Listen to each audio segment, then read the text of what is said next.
What's going on, you guys? My name is Aaron White. Welcome to my channel. Uh, a couple things that I want to get into. I joke around, I goof around, and I keep a light, atmosphere to my videos that we post, and I try to keep things fun and stuff like that. But I kind of want to get back to the roots, get back to the basics, and stick to the core of what this channel is about, which is sobriety and trying to help those that are struggling and, finding trouble, finding their way. I was a lost boy for a really long time, and one of the main things that helped me was finding God. My mother was Catholic, my father was Southern Baptist. We kind of got out of the church when I was real young. I'm 31 years old now. And I do believe that I do want to get back to church. I think that I'm going to, go back towards the Catholicism part of it, but that's just me. That's my prerogative. Finding God was something that was extremely helpful for me, and it helped me overcome a lot of the demons that I was facing.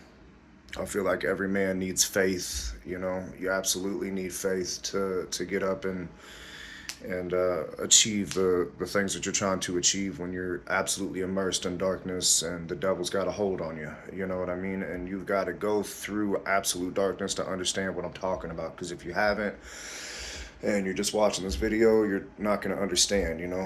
So, and if that's the case, you should probably just go ahead and skip this video. It's probably not for you. But to the people that are watching this and they are immersed in the darkness, so they have gone through that darkness, I got a whole lot to offer on my channel, especially if you're dealing with drug addiction or alcohol addiction and you're trying to find your way out of it. It it's tough. I almost died. Alcohol almost killed me. The withdrawals were so bad I couldn't even get out of bed without my heart rate skyrocketing up to shit like 160. That's what it was when I went to the hospital this last time in May, and I was in the hospital, excuse me, for about 6 days. It was really bad. They were telling me that it was life threatening, and that it could be it.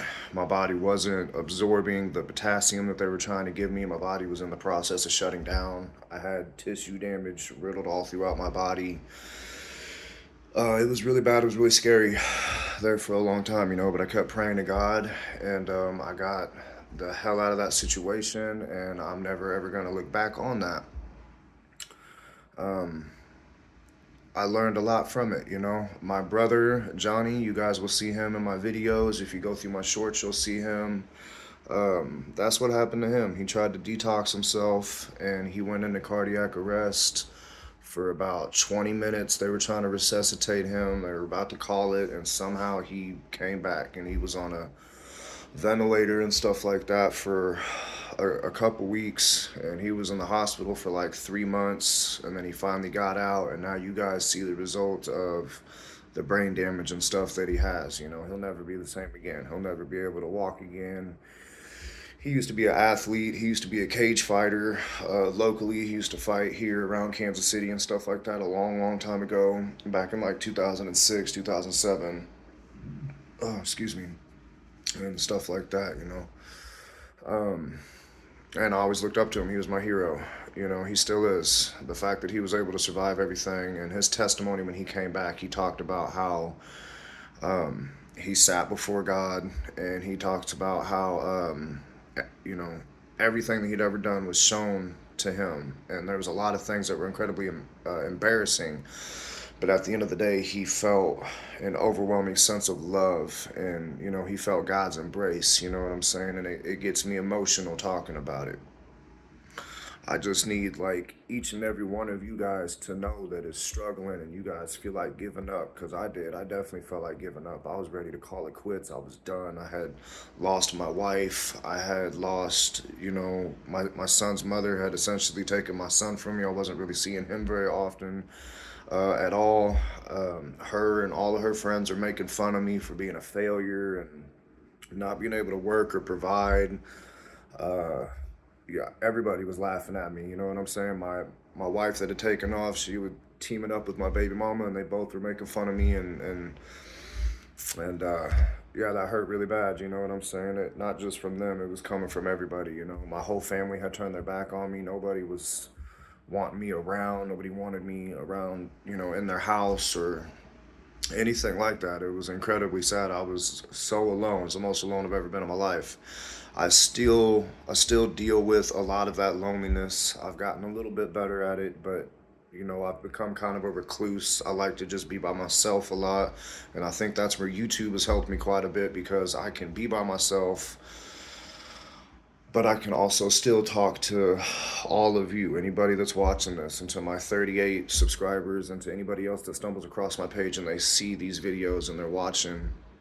You know, it's awesome for me to be able to talk to you guys and get the feedback that I get from you guys when you guys are dropping comments and stuff like that, and you guys are sharing your story with me, and I can kind of elaborate more on my stuff, and I can kind of help you work through your stuff with the experience that I have. I don't know everything, and I don't have all the answers, but I do have enough know-how and enough years behind me to be able to help out somebody that was once like me. I can help out people that are, you know, in their 20s, in their early 20s, hell, even in their late teens, that are going through some shit that, like, I went through, you know what I mean? Growing up really without parents, growing up really without, you know, any kind of support, you know.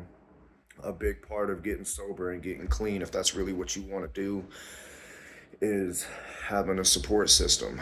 You know, like I said, for me it was God, and then I was able to fall into the support system that I have now with my friend Zach and my friend Kaylee, and also my girlfriend Brooke. So it's been, you know, it hasn't been easy, but it's been a lot easier having them around and getting the love and support because they know exactly the type of person that I used to be. I wasn't the kind of person you would want around, you know, for real. And they know that. I used to be I used to be not the best person. I used to do some crazy wild shit. I used to, you know, kick in people's doors. I used to, you know, I've robbed people. I've done all kind of crazy shit. And I used to be a violent person and stuff like that. And I thought I was hardcore and thought I was a thug and stuff like that. And I'm at the core, I was none of those things. I was just in pain. And I think that a lot of people that are going through addiction, whether it's drugs or alcohol, you know what I'm saying? You got to ask yourself, why are you doing these things? It's because you're hiding or you're masking some sort of pain that's inside of you. I don't know anybody that just becomes a drug addict just because it was fun and they just kept doing it because it was fun. That might be like how like a party drug or something, you know, you do cocaine or something like that once at a party and it's fun and everything. You might do it a couple more times, but when it actually becomes a problem, you're doing it all the time, it's because you're hiding something, you're scared of something, and you're running away from something. It's easier to run away from it than it is to face it a lot of times because, you know, a lot of us that were growing up in the 90s and early 2000s, you know, we didn't really have coping mechanisms, and I still don't have coping mechanisms for a lot of the shit that I've gone through. And there's still a lot of unanswered trauma inside of me that I'm still trying to learn how to deal with and overcome. But as time goes on, it's getting a little bit easier for me to face myself in the mirror and to sit myself down and say, you know what, damn, that was fucked up. You know what I'm saying? And it was my fault. It wasn't my mom's fault. It wasn't my dad's fault. It wasn't nobody else's fault. As much as I wanted to blame everybody else and the years that I spent blaming everybody else and putting it off on everybody else. I spent years doing that shit, you know? And every time somebody would try to work with me or try to help me out, I would always start with that. Well, you know what? I wouldn't be this way if it wasn't for, you know, so and so and this, that, and the third, and blah, blah, blah. At the end of the day, it was me. You know, I started doing drugs at a really, really young age. I was 8 years old when I first started snorting pills.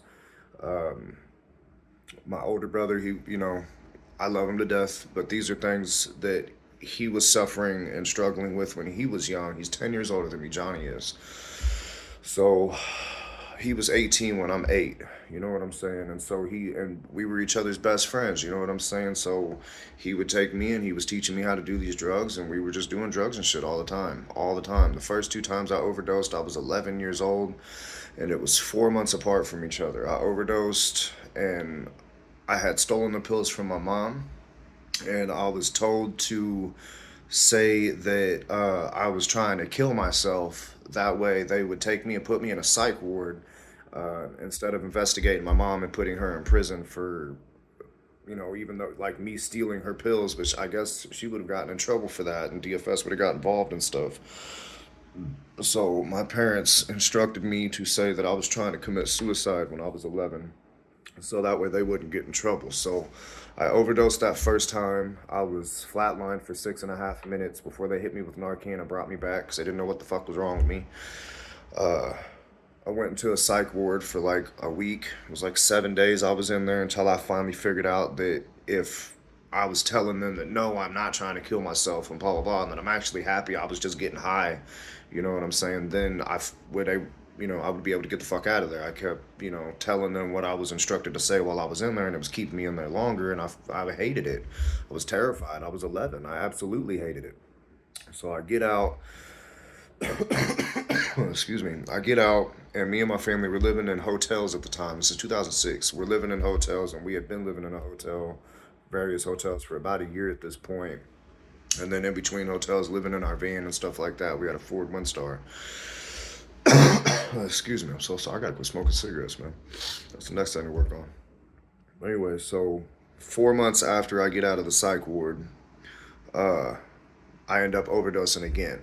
You know, I was trying to get high again. I remember laying down in the hotel and I was watching Family Guy. And in the blink of an eye, all of a sudden I'm in the hospital again with tubes breathing for me and shit. That's how it is when you overdose. Like you don't really, especially at that age, you don't really know. You're just sitting there, you're chilling, watching TV, and then you nod out, and that's it. It's over with. You're gone. So I was only in the psych ward for, I want to say, like 3 days that time because I knew what the fuck to say this time. Like, I said what I had to say, so again, my parents wouldn't get in trouble, or DFS, CPS wouldn't get involved. But then I also said what the fuck I had to say to be able to get the hell out of there because I was in there with a bunch of crazy ass people, and I just wasn't one of them. I was just a young little drug addict, you know what I'm saying? I had people giving me drugs left and right. It started with my brother, but then with me hanging out with him and his group, eventually his people were giving me drugs and stuff like that. So, and then also, you know what I'm saying? People were using me to go and steal pills from my mom so that way I could bring them to them, and then they would turn around and sell them and all this other crazy shit. Like when we were living in Ruskin, Kansas City, Ruskin Heights, I got like jumped into a gang, if you will, which I don't claim no gang. I don't think none of that shit's cool, but I had gotten jumped into a Crip set in Ruskin Heights when I was really, really young. And the whole reason for that was because I had access to narcotics and I was able to get narcotics, take them to the gang, and the gang could sell them. You know what I mean? And that was my part in that. And really, they were just using me. But I thought that I was cool. I was like, man, I'm part of a gang. You know what I'm saying? I used to want to be a rapper really bad. Like, if you go through my shorts, I do have one video with me rapping. That was always a hobby that I enjoyed a lot growing up. If you would have asked me when I was like 13 what I was gonna be when I was gonna grow up, I would have told you for sure I was gonna be a rapper. I 100% believed in myself. But yeah, so I thought I was like this hardcore gang member. For those who don't know, Ruskin Heights is South Kansas City. That's South Side Kansas City. That is by Grandview, Longview Lake, uh, and in those areas, Hickman Mills and stuff like that. So that's where Ruskin is for people that aren't from Kansas City and don't know. Uh, Kansas City is notorious for its northeast side over like Van Brunt, and I can't remember the other that one other street that I usually take when I go through there. But Van Brunt and the 30s, the 40s, and stuff like that. That's northeast. You know what I'm saying? So people think about that. In Kansas City, you've got like numbers. People really don't represent like colors and stuff. They represent numbers. Like, oh, I'm from the 40s, or I'm from the 50s, or the dirty 30s. So on and so forth. But yeah, so that was my part in the gang, if you will. I basically got beat up by people so they could tell me that I was jumped into something that was just a bunch of stupid shit. Now that I'm older, that stuff's not cool. I don't think that shit's cool at all.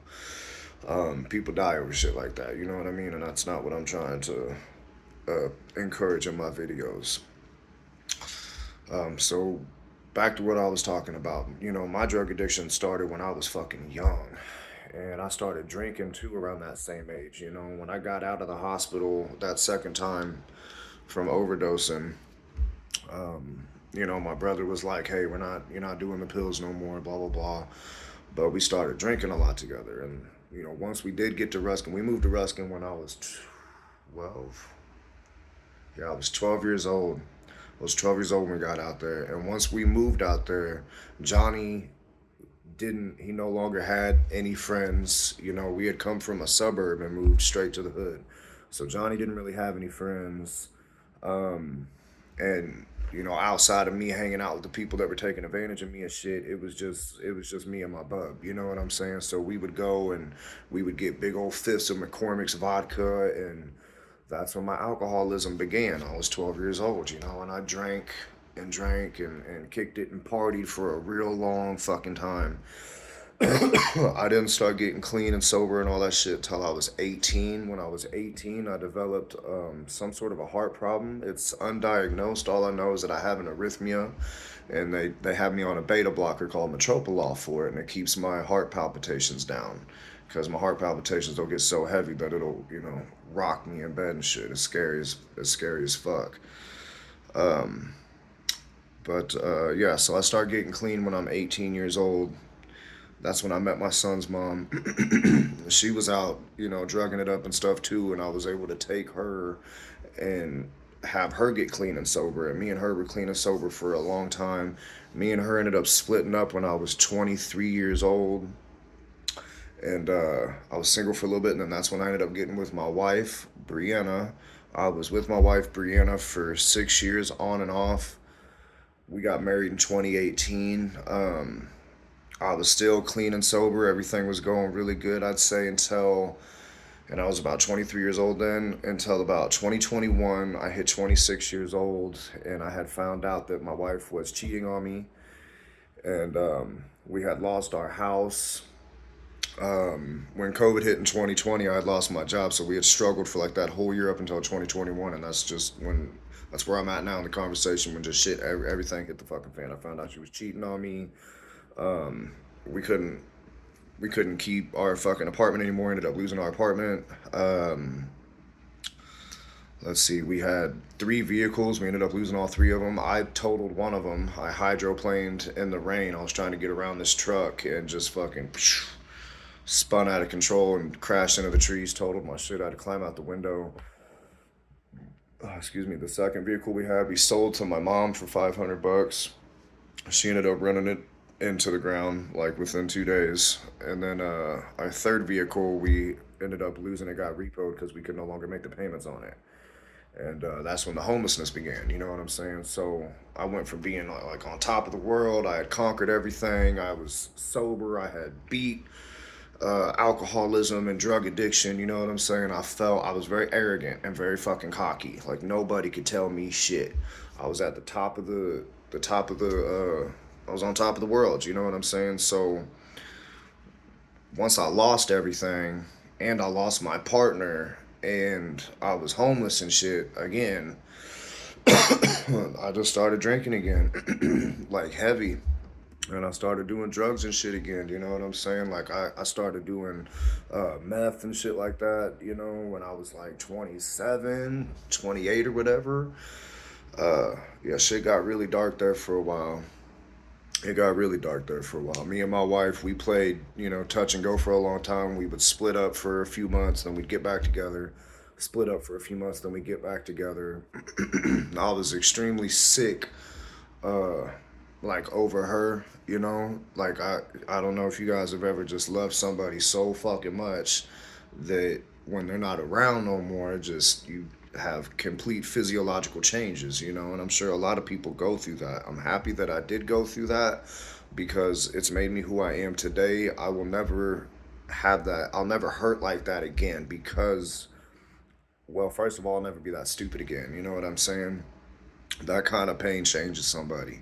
But luckily, because of God and because of the path that I've been able to take, I was able to come over that. And then I've met Brooke. She's been absolutely amazing. She has stuck it out with me through thick and thin. through thick and thin, she got with me while I was in active addiction. I was like 140 pounds. You know what I'm saying? Like it, yeah. And she stuck it out with me. You know what I mean? So we've had a few hiccups and we've had a few bumps in the road, but the main part is that we've been able to stay together and continue to work on ourselves individually and together. And I think that that's so important. A lot of couples, they work on the couple, but then whenever they're trying to work on themselves, they sometimes end up growing apart. And I think that it's a beautiful thing that me and her have been able to uh, grow. Like we've been able to work on each other and grow congruently. I believe that's the right word, congruently. You know what I'm saying? So we're able to stay on the same path, um, so on and so forth. You know what I'm saying? So I digress a little bit, but this channel is about being a sober warrior. And this channel is about fighting the good fight and staying close to whatever it is that is within you that gets you up every day, finding that inner strength and sticking with it. Do not ever give up. That's not the answer. As soon as you give up, it's over with. There are two options in life, and that is you can lay down, you can submit and accept defeat, or you can keep fighting and fighting and fighting. Even if you're losing every fucking day, I would rather lose on my feet than on my back. I would rather die a man than to live like a coward. A man only dies once. A coward dies but 1,000 deaths. Always remember that. So that's definitely that's definitely a big thing that's kept me going. I got a lot of quotes I could tell you guys that have helped me and kept me going. You know what I'm saying? Like you got to go through the dark of night to reach the light of day, and there's always a rainbow after every rainstorm. You know what I'm saying? So these are just little metaphors. You know what I'm saying? To just you just got to stick with it. Don't ever give up. And always remember, too, you're not alone. Even when you feel like you're alone, you can get on this platform. You can get on YouTube. You can find people like myself that have gone through what you're going through right now, right this second. And we can help you. And we can maybe sift through some of the things that you're going through that you're not quite sure how to make sense of. Or maybe I can take some of that for you, or maybe I can put it into a way and paint a certain picture to where it does make sense for you. Do you know what I'm saying? I just want you to know that you are not alone. Like here I am talking to a complete stranger right now. I don't even know who you are. And I'm getting emotional thinking about it. Like I could I could cry for real. Because I know what it's like. I know what it's like to be you, to be on the other side of this screen and to sit there and feel hopeless. To feel like nobody cares. You know what I'm saying? You got kids, you feel like your fucking kids don't like you. You know what I'm saying? You done lost your job. You feel like your girl don't like you. You feel like your best friend, he don't like you no more. I know what that shit feels like, man. And it sucks, trust me, it does. Don't cry, dry your eyes, man, for real. It's gonna be okay. But you gotta keep your motherfucking head up. And you gotta stay strong. You have to. If you got kids, you gotta stay strong for them little babies. Okay? If you got a best friend or whatever, stay strong for that motherfucker. He might be going through some shit that you don't even know about. For real.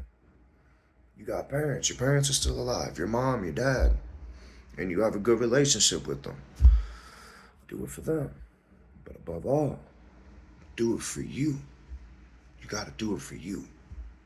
And then once you do it for you, then maybe you can go out and you can help other people. You know what I'm saying? Give back.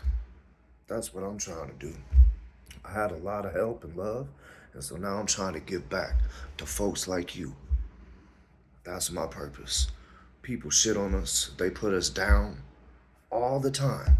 Oh, he's John Doe, he's a drug addict, piece of shit. He's a thief. He's a no good nobody. He's this, he's that. And you might get months of sobriety in. You might get years of sobriety in. And those people will always look at you like that. You know what I'm saying? Oh, he's always just, gonna be a piece of shit. You know what I'm saying? Fuck those people. Don't let those people get in your head and keep you from achieving what it is that you know you can achieve and what it is that you want to achieve. Because none of us alcoholics and drug addicts want to stay that way for fucking ever. None of us do. Like, there's some people that drink and they, that's cool, that's good for them and shit, you know what I'm saying? But for the people that are like me and like you, when we were drinking because we were fucking hurting, and the only time we were happy was when we had alcohol in our system, you know what I'm saying? That's the, you know, those are the people I'm talking to. If you can drink and have fun and all that good shit, that's cool. You know, the reason why I don't drink, it's not the cliche reason of, oh, well, I don't know when to stop. No, that's not it. It's because when I started drinking, I remember why I used to drink back in the day. And it's because of all the fucking pain that I had built up inside of me and the trauma that I didn't know how to fucking deal with. And I really don't want to be reminded of that shit. And I don't want to think about that shit. What I do want to think about are these nights that I spend sober because of how I was able to finally overcome the pain and shit that I used to go through. Because it's hard. And you know it's fucking hard, but I know that you can do it. So I'm going to wrap this video up. Please like and subscribe to my channel. I got a whole lot more content coming. I love each and every one of you guys. Trust in yourself. If not for God, if not for your family, if not for anyone else, do it for you and trust in yourself. I believe in you and I know that you can do it. You've got my love and support. Drop a comment. I will respond to every single comment. I will talk to each and every one of you thoroughly. There's no boundaries here. This is a safe space for real. For real. I love you guys. Thank you guys for being a part of my channel. My name is Aaron White. I'm a sober warrior. You can be a sober warrior too. The war's not over. You got to keep fighting. All right? All right. Keep that head up, you guys. I love y'all.